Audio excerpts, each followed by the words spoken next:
Mire, en la sala de juzgados del Reclusorio Norte este sábado se lleva a cabo la audiencia definitoria contra el exgobernador de Veracruz, Javier Duarte. Alberto Álvarez nos tiene la información. La segunda audiencia en el caso del exgobernador de Veracruz, Javier Duarte de Ochoa, sigue en el Reclusorio Preventivo Norte. La Procuraduría General de la República presentó 82 pruebas en contra de este exfuncionario que lo relacionan con el desvío de más de 1.670 millones de pesos del gobierno de ese estado, a través de una red de prestanombres y empresas fachadas.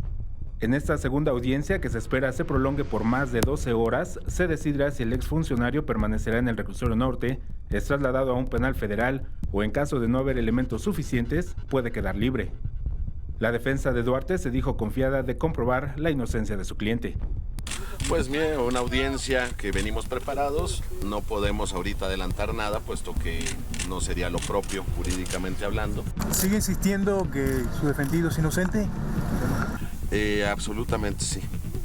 La parte acusatoria está encabezada por Alonso Israel Lira Salas, titular de la Subprocuraduría Especializada en Investigación de Delincuencia Organizada de la PGR, además de 2 fiscales y un asesor legal de la Secretaría de Hacienda.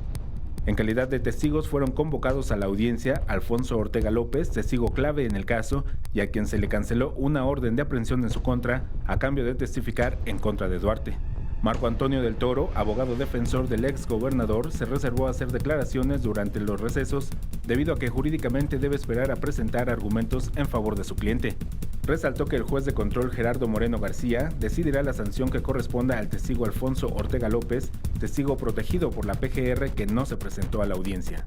Con imágenes de Manuel Hernández, Alberto Álvarez Santana, 21 Noticias.